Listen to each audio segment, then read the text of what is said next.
Hey, it's Alan, and I just wanted to let you know that you can now listen to the ongoing history of new music early and ad-free on Amazon Music, included with Prime. One thing before we start the show.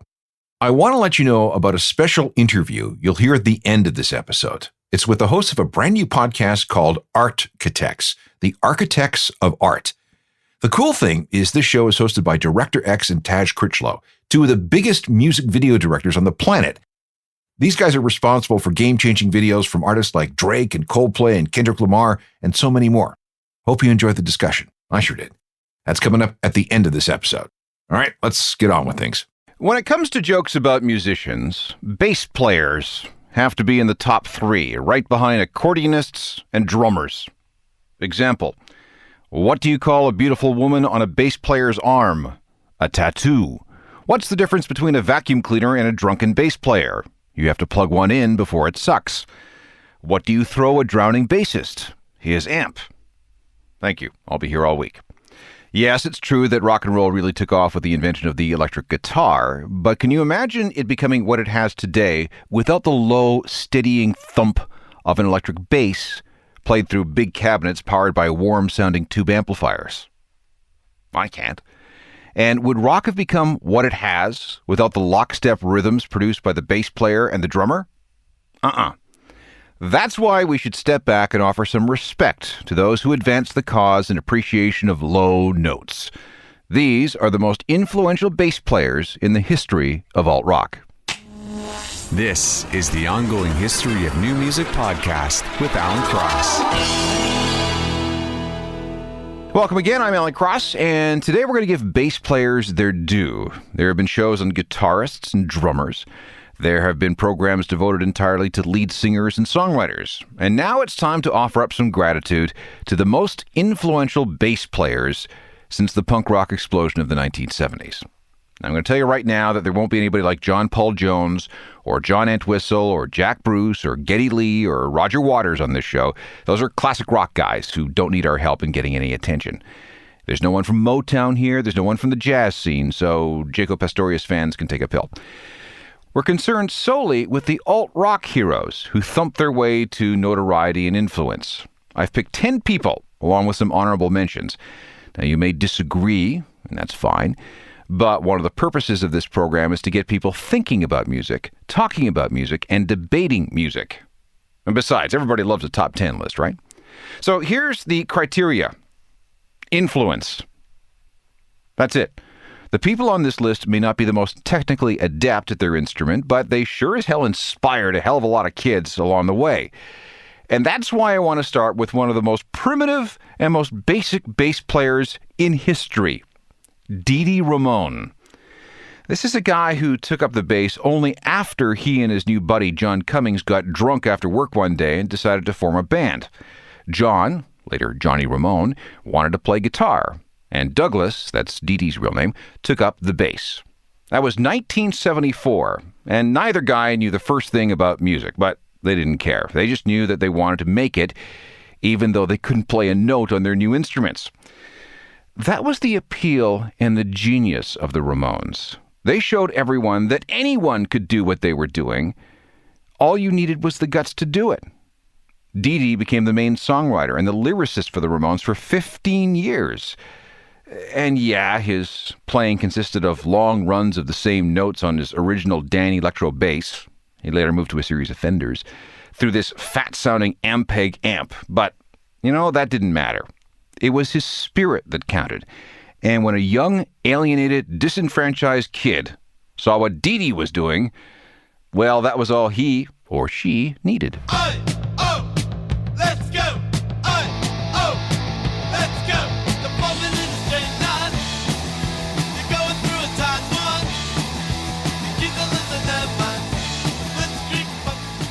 The Ramones, from their first album in 1976, basic rock and roll, built on a super basic bass line from Dee Dee Ramone. The second great bass player on my list also couldn't play when he joined his band. Paul Simonon wanted to be an artist, a painter. But when his friend Mick Jones offered to teach him how to play guitar if he joined his new band, Paul figured, why not? Punk was all about just doing it, and that's pretty much how he felt. However, Paul was a bit of a bust at the guitar. "This is too hard," he complained. So Mick said, "All right, well then get a bass. There's 2 less strings." So he did, and he had to learn on his own. In fact, when The Clash recorded their very first album in early 1977, Paul still really didn't know what he was doing.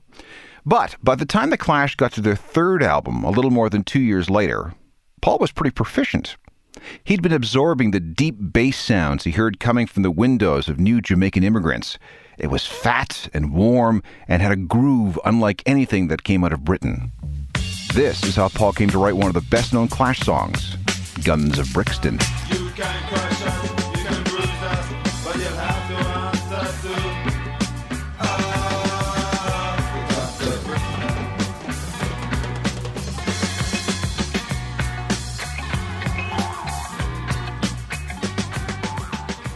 The Clash, with bass player Paul Simonon, and Guns of Brixton from London Calling, released at the tail end of 1979.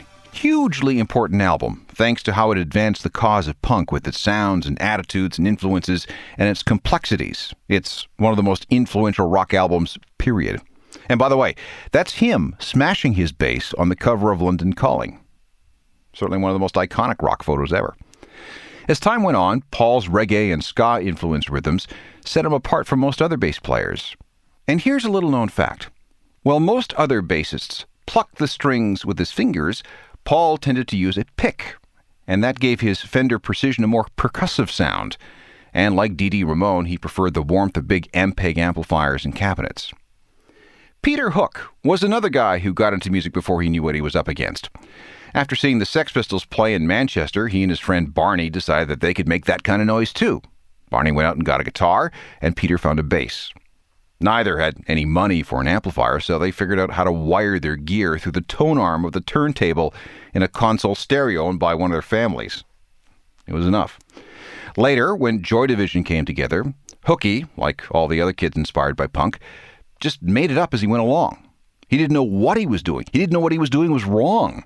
His bass was slung far too low for proper technique. His stance was all wrong, and his amp was way too underpowered. When the band rehearsed in a room of a local pub, the drums and the guitars were far too loud, and Hooky couldn't hear himself, that underpowered amp. So, to cut through the din, he started playing his parts far, far higher on the fretboard than normal. Add that in with all the other mistakes everybody was making, and, well, sometimes when you don't know what you're doing, you end up advancing the entire cause of rock and roll in the process. We would go on as though nothing was wrong. I'd from these days to remain all alone. Staying in the same place to stand out the time. Touching from a distance further all the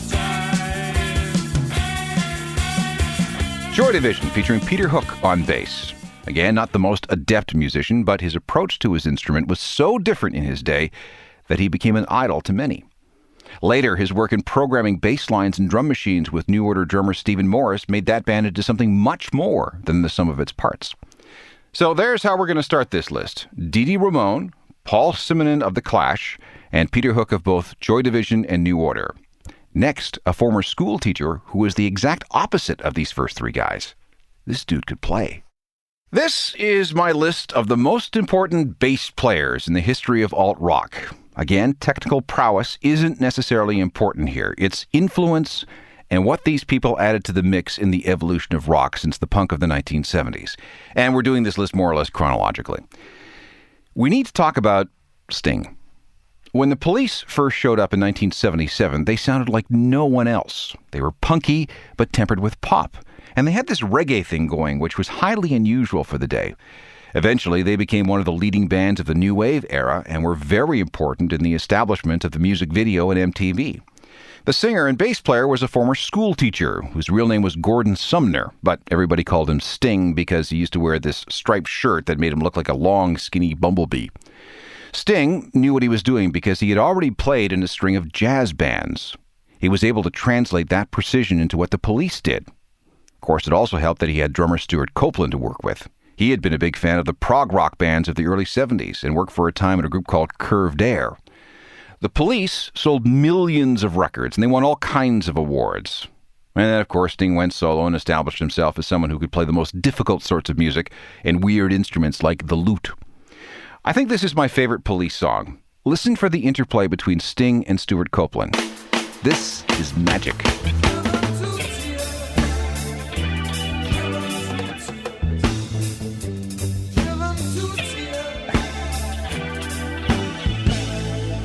The Police from their 1980 album Zenyatta Mondatta and Driven to Tears. Amazing playing from everyone, including Sting on bass. For the number 5 position on my list, I'm going to throw in Jean-Jacques Burnel.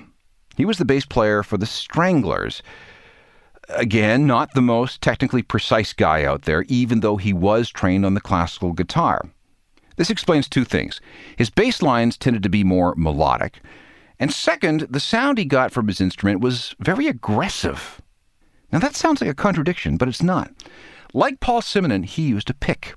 And to get that growly song, he played very close to the guitar's bridge and drove his amplifier into distortion territory.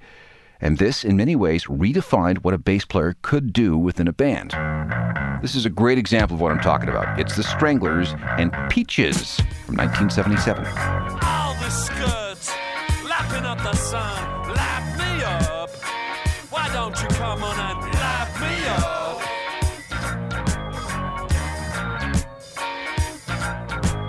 Walking on the beaches, looking at the beaches. The Stranglers, featuring bass player J.J. Burnel, and Peaches from a 1977 album, Rattus Norvegicus. Okay, the first half of this list of great and important bass players is all men. Now, here's a woman who broke all kinds of stereotypes. Back in the 70s, girls were just supposed to sing. If they wanted to, well, they might strum an acoustic guitar. But punk tore up all those rules. Again, the primary premise of punk was, if you have something to say it. All you need is the guts to do it. When the Talking Heads moved to New York, people were shocked to find that their bass player was a woman. Very few people had ever seen such a thing before. Now, of course, today there are thousands of female bassists. We don't even think about it anymore. But in 1976 and 1977, no way! It was somehow unladylike. It was almost as bad as a woman playing the drums. Now, this alone would earn Tina Weymouth a spot on this list. Her very appearance as a bass player with the Talking Heads exploded so many stereotypes and broke down so many silly preconceptions. But she was also very good. Few new wave bands had a bass player as funky as Tina. This ain't no party. This ain't no disco. This ain't no fooling around. This ain't the mud club or CBGB. I ain't got time for that now. The Talking Heads and Life During Wartime, featuring bass player Tina Weymouth. Seems ridiculous to talk in those terms today, but she was one of the leading suffragettes for the cause of the female bassist back in the day. I mean, think of all the female bass players that have come since. Melissa Oftemar from Hole and the Smashing Pumpkins, Darcy Retzky of the Pumpkins, Kim Deal of the Pixies and the Breeders, Kim Gordon of Sonic Youth, Nikki Monager and Silver Sun Pickups, Sean from White Zombie. And a lot of that started when people first heard and saw Tina Weymouth with the Talking Heads. Okay, I'm going to throw a curve for person number 7 on this list. His name is John Wardle. And if you don't recognize that name, it's okay, because you have to be an uber geek to know him by that name. This guy is a bass player's bass player, which is why I have him on my list. Professionally, he went by the name of Jah Wobble. He was one of the 4 Johns that hung out together in the punk days. There was John Lydon, who would become Johnny Rotten and then Johnny Lydon again. John Ritchie, who became famous as Sid Vicious. A guy named John Gray that we don't know anything about. And this John Wardle. The name Jah Wobble came early. It could be because of his playing style that some characterized as, kind of wobbly. Some say it was Sid that did that. When he was drunk, all he could manage was Jah Wobble. But whatever. There were too many Johns in the group, so calling one Jah kind of made things a little easier. When the Sex Pistols broke up, Johnny Lydon turned to Jah to be the bass player in his new group, Public Image Limited. It was a risky choice because Jah tended to be a little prickly. There's one story that he hated a particular drummer so much that, he set him on fire.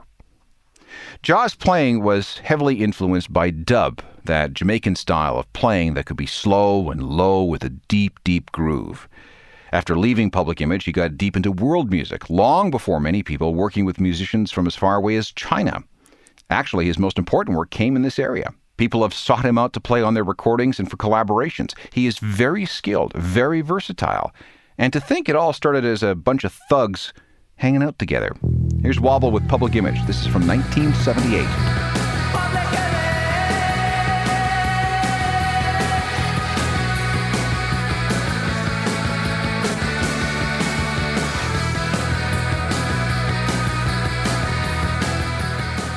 Public Image Limited, featuring bass player Jah Wobble. He's number 7 on my list of alt-rock's 10 greatest bass players.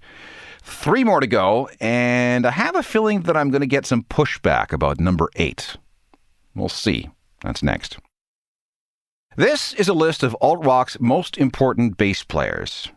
It's my list, so it's rather arbitrary. You may disagree, but that's fine. In fact, that's good. Anything that gets people talking about music in intelligent ways is always a good thing.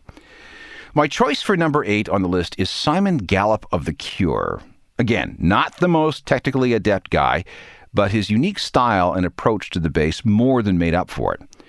Gallup was The Cure's second bass player. He came on board in 1979, but then he was fired in 1982 when he got into a fistfight with Robert Smith over who was supposed to pay a bar bill.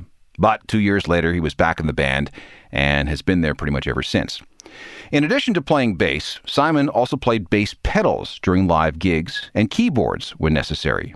He plays a variety of models, but he seems to like the Gibson Thunderbird, which is why the company created a special model just for him in 2004 to commemorate 25 years in The Cure. Now, of course, The Cure is one of the most influential alt-rock bands of all time, and the rhythm section, especially the bass, has been a big part of their most important songs, like this one from 1985. Waited hours for this. I've made myself so sick. I wish I'd stayed asleep today. I never thought this day would end. I never thought. The Cure, featuring Simon Gallup on bass. My pick for number 8 on this list of alt-rock's most important bass players. For number 9, it's gotta be Flea. Michael Peter Balzary was born in Australia. His stepfather was a jazz musician, and a lot of guys were always coming over to the house to jam. And that's how Flea's first instrument became the trumpet. In fact, he didn't even like rock. He was so serious about jazz that he wanted to do that for a living. It wasn't until he met 2 kids at school, Anthony Kiedis and Hillel Slovak, that he began to even listen to rock with any kind of seriousness. Hillel was in a band called Anthem, and after they lost their bass player, he asked Flea if he'd like to try. Influenced by his years of jazz study, Flea developed a style of slapping his bass, which gave everything a new, jumpy, funky sound. He studied Bootsy Collins, a former member of George Clinton's band. Sly and the Family Stone became a favorite. After Anthem, Flea soon found work in a hardcore band called Fear, and was actually offered a job by Johnny Lydon in Public Image Limited after Jah Wobble bailed. But in the end, he returned to his buddies Hillel and Anthony, and they became the Red Hot Chili Peppers. Here's where Flea's slap bass style was at its peak. It's the Mother's Milk album from 1989.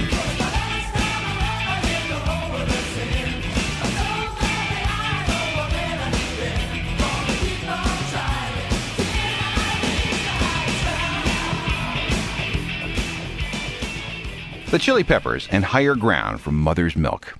Now, if you're a fan of Flea, you'll know that his playing style has changed dramatically since then.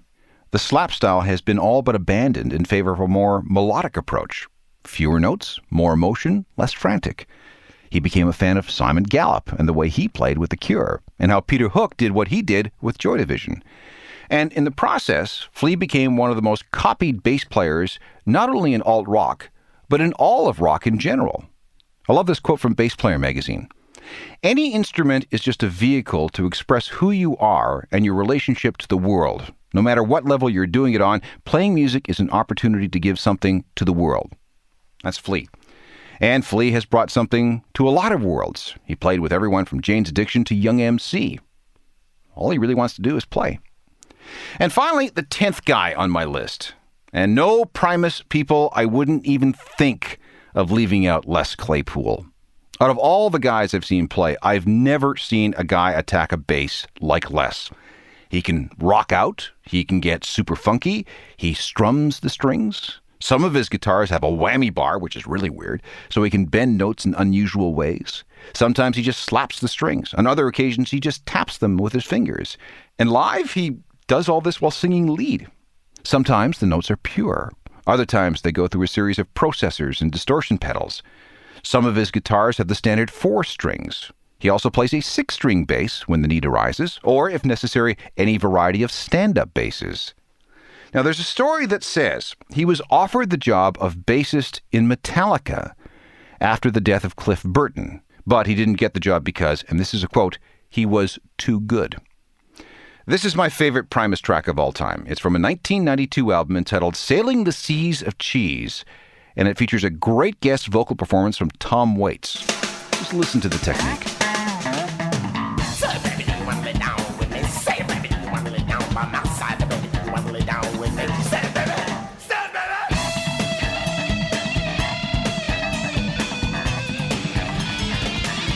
That plank still freaks me out. Les Claypool and Primus with Tommy the Cat.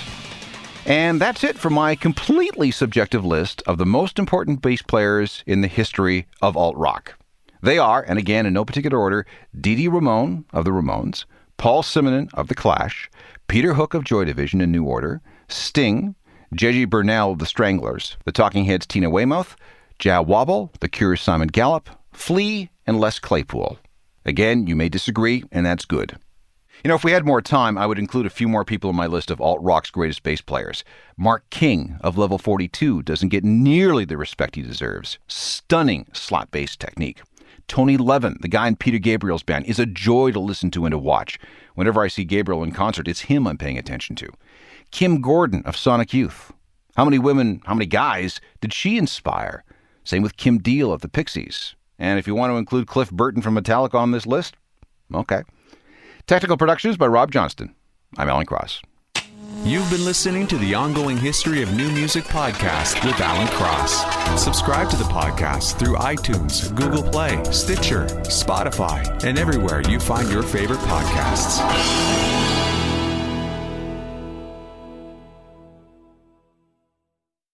Before we leave today's Ongoing History of New Music podcast, I want you to know that we're part of a network called CuriousCast. And CuriousCast has a lot of podcasts available on its network.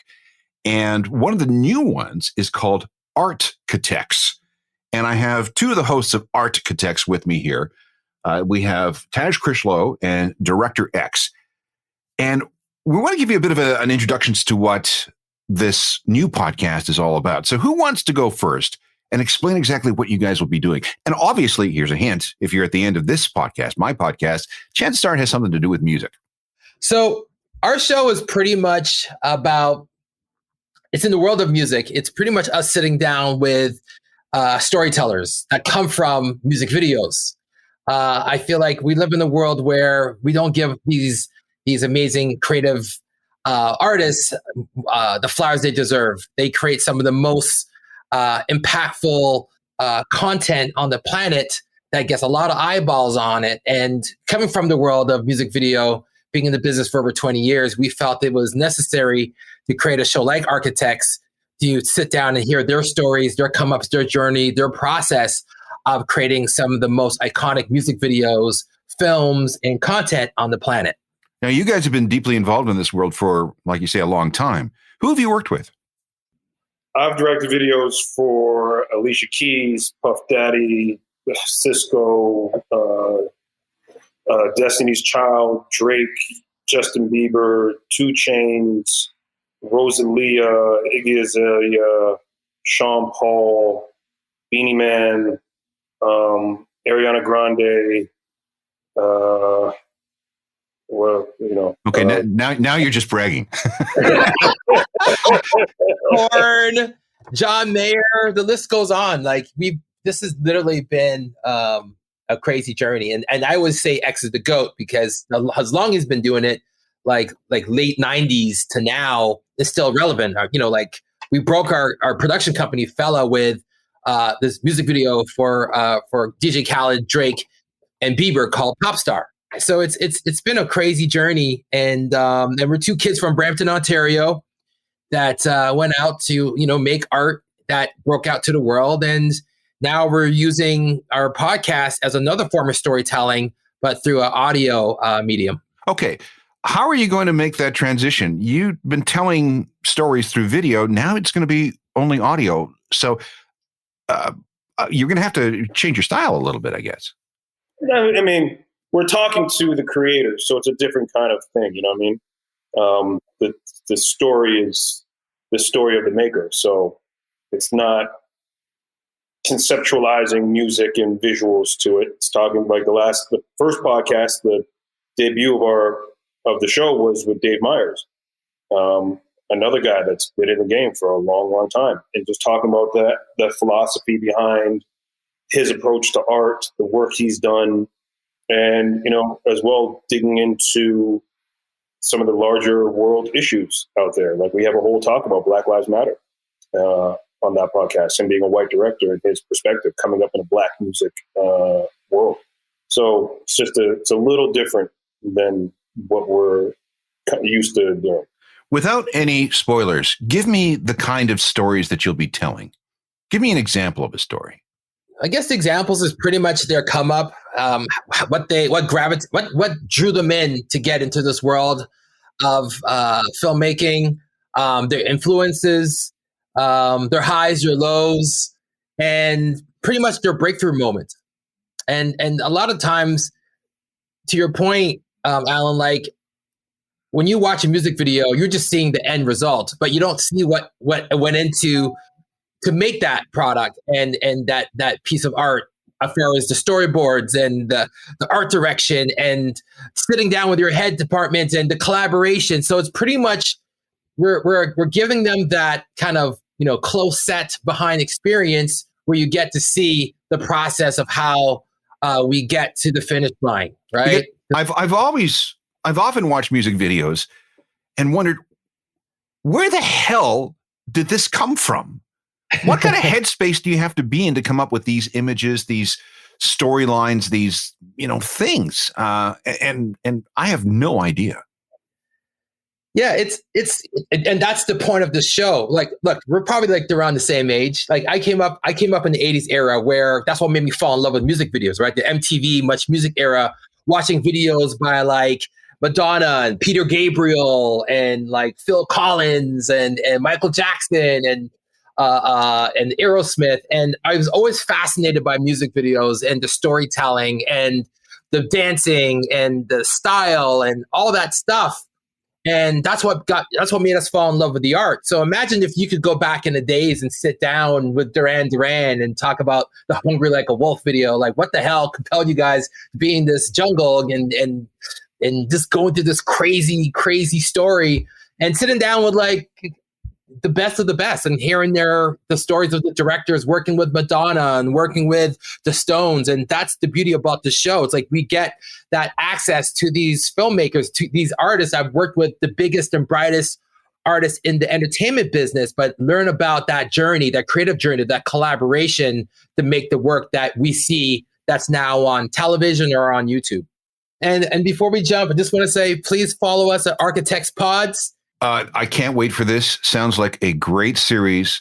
Looking forward to it. It's called Architects with Karina Evans, Taj Critchlow, and Director X. And I can't wait to hear some of these stories. Thank you so much, you guys. All right.